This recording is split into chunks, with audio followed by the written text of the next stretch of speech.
Arang koigi date 20 the pangthok keba SSC constable GD ge recruitment ladda saw namai paglak khaba army running practice center Heirok ki sanaroi sing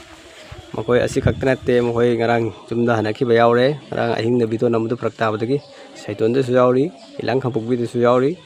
moi kaya moi mi tara sen mene mi nipal di select tore to ngasi date 21 chen ge sing iso ayeng update pijrake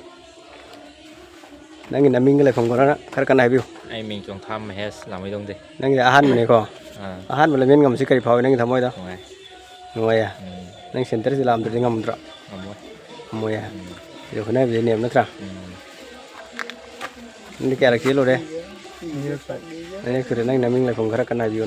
ai Akash ai program de ngoi bol men ngam se ngoài thamoi de kari phaw e ngoài thôi ngoi ya ai mình làm món Henry làm là thằng đấy nang ku men de kya yaw re nang de anh ấy không làm giàu la men ngam ro ngâm đi ru si army running practice center pe lak pe nang ngam me ngâm mini kya sen ba mình cũng thôi đây ru nang pan haro mo ne rau ngoi ko ngoài mini ken su ya na se ko ai mình rom lan chemba lai phang lai san ni khong de nang de ahan bro ahan bana anh có han mai pa ko re na ha khata na mo ka pa no nei se ko ai mình này Nam Green dancing uyan đây nang ni kya rakhi lo ba ai mang đậm tăng chiến giờ rồi la men ngam ro physical đây là hồi làm gì ngầm hậu tiêu anak ti hai tiếng ngầm mẹ mình anh ấy hiện là liềm ni liam gre center di la am ter di nang to le mo ka anh ngầm giờ rồi center si nang kari de ni ai yam nu ngai oza na tak bitam bi me kha da khoi ngam giờ giờ suki muti kai ngai tan thakat phong do serious pati na khata na inclave na law sin kari ki pau den bi ni kari gumba khoi lai te jara ga physical ngam da physical som kangu oi tar ga di army running practice center Heirok ta la pi duna chau ya bi do sung ko na mai pa pai khudong chaw do lobi yo hajan ni nos ila pa ya na mai pai ko ko gi mi tara sat pada nipan ne ba ko pasau se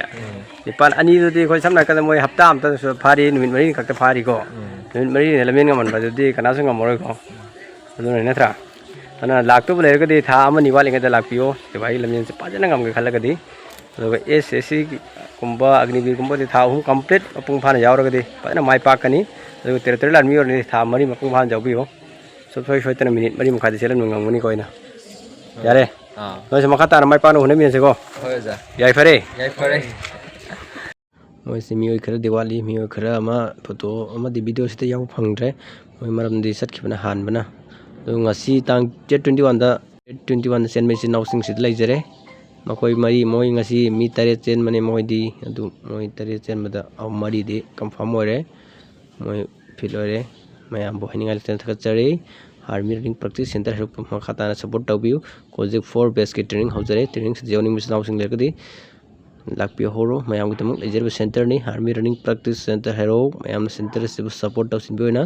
share mamtang tausin biramu mayam thak chari